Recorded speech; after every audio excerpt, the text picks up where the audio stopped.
Olá!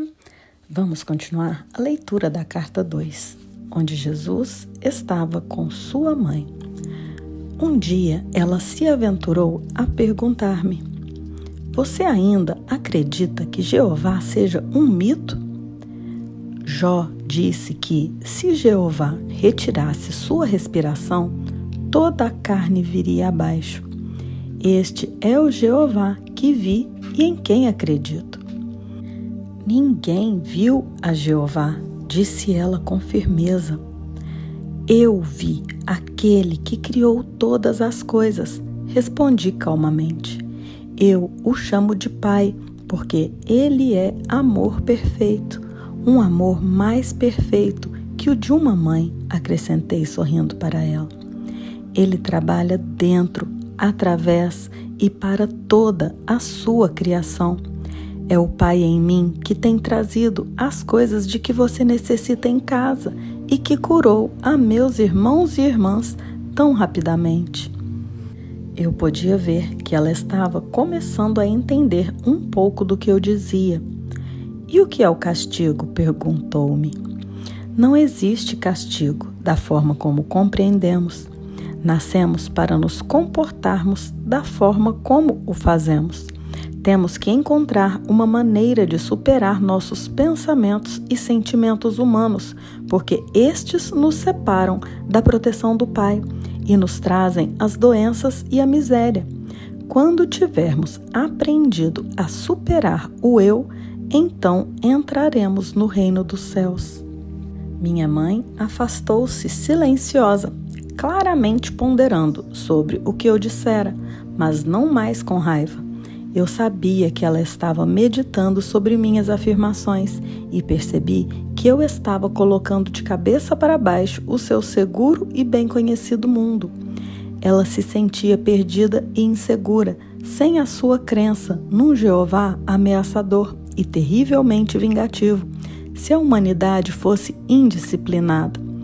Perguntava-se no que o mundo iria se tornar se dependesse inteiramente dos homens controlarem as suas maldades e a dos outros. Mesmo os reis e governantes eram malvados em suas ações. Sem Jeová para reinar e castigar os pecadores, onde iríamos parar? Enquanto restabelecia minhas forças, estudei as Escrituras cuidadosamente, para que pudesse encontrar-me com os fariseus e escribas de forma confiante. Também era absolutamente necessário que eu soubesse o que havia sido escrito a respeito do Messias, porque estava convencido de que eu era aquele sobre quem os profetas haviam falado. Eu poderia verdadeiramente resgatar, salvar as pessoas da doença, miséria e pobreza, restaurar-lhes a saúde e a prosperidade, ensinando a verdade a respeito do reino dos céus e a realidade do Pai. Quando me senti suficientemente preparado para sair a ensinar e curar, para agradar a minha mãe, concordei em ir num sábado na sinagoga de Nazaré e falar para a congregação. Como era o costume, levantei-me e me foi entregue o livro de Isaías para ler. Escolhi a passagem que profetizava a vinda do Messias, que viria libertar o povo judeu de todo tipo de escravidão.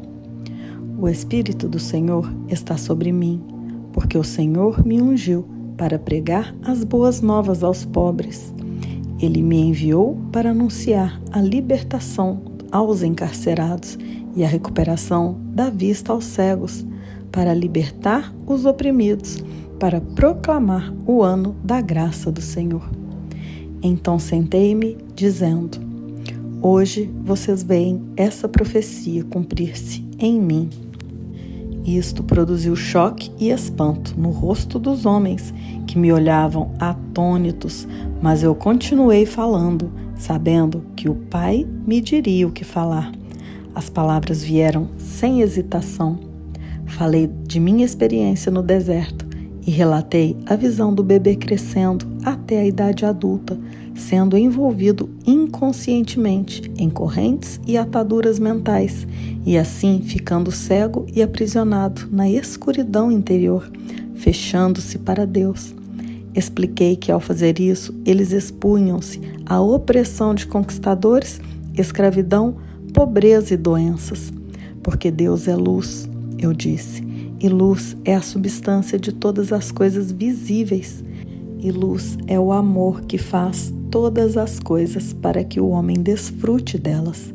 Todas as bênçãos de abundância e saúde foram livremente disponibilizadas para aquele que amar a Deus com a mente, o coração e a alma e que viver estritamente segundo as leis de Deus. Quando terminei, houve um completo silêncio na sinagoga. Senti que a congregação havia experienciado algo estranho, poderoso e que tinha sido elevada a um plano superior do pensamento. Desejei que nada interrompesse a tranquilidade transcendente daquele momento. Em seguida, começaram a sussurrar entre si. Eles se perguntavam quem eu era. Alguns estavam convencidos de que eu era Jesus, a pessoa cuja família era bem conhecida na aldeia, mas outros não podiam aceitar aquilo, uma vez que eu havia falado como alguém que tinha autoridade. Infelizmente, senti ressurgir minhas antigas reações para com aqueles homens religiosos. Sabia que tinham me desprezado no passado, de forma que esperava por essa rejeição. Voltei às antigas atitudes desafiadoras e isso os enfureceu por completo. Pelas minhas próprias reações humanas, atraí o desastre e este quase aconteceu. Os mais jovens, instigados pelos mais velhos, correram até mim e me arrastaram para o topo mais alto do penhasco a fim de lançar-me à morte, mas orei ao Pai para que me salvasse. De repente, ficaram tão alterados que mal sabiam o que faziam.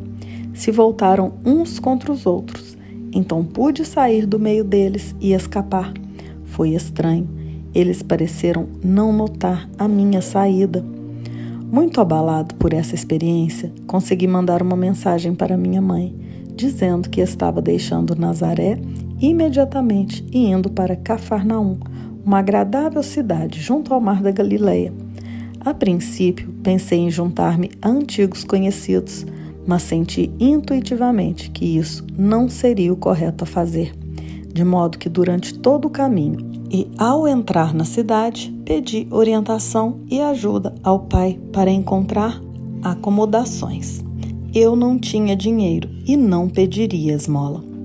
Ao caminhar pela rua, uma mulher de meia idade veio em minha direção. Ela carregava pesados cestos e seu rosto estava triste, parecia ter chorado. Num impulso, abordei-a, perguntando onde poderia encontrar alojamento. Ela disse brevemente que normalmente me ofereceria uma cama, mas que estava com seu filho muito doente em casa. Também disse que tinha ido comprar algumas provisões para alimentar os consoladores que haviam se reunido para chorar a morte iminente de seu filho. Meu coração se afligiu por ela, mas também se alegrou. Prontamente tinha sido dirigido para alguém que eu poderia ajudar. Expressei minha simpatia e ofereci-me para carregar suas cestas até a casa. Ela me olhou por um momento, perguntando-se quem eu poderia ser, mas aparentemente ficou satisfeita com minha aparência e conduta. No caminho, disse-lhe que talvez eu pudesse ajudar seu filho. Você é médico? Perguntou-me. Respondi que não havia recebido formação médica, mas que poderia ajudá-lo.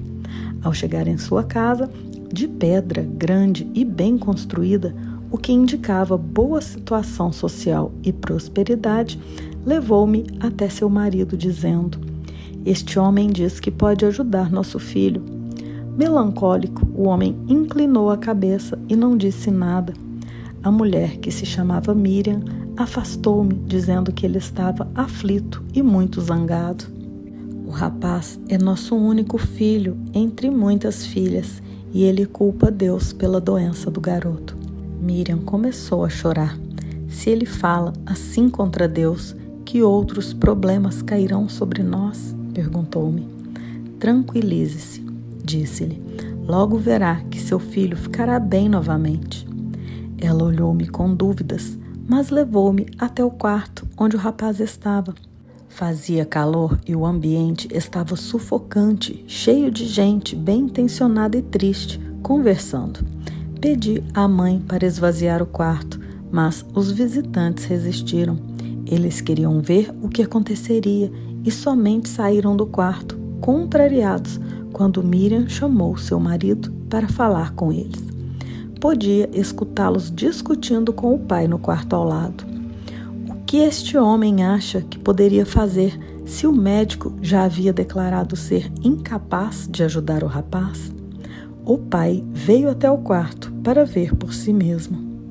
Seu filho estava mortalmente pálido, com muita febre. A mãe explicou que ele não podia engolir a comida e que estava com o intestino solto. Ele havia estado assim por vários dias e tinha perdido muito peso. O médico disse que nada mais poderia ser feito.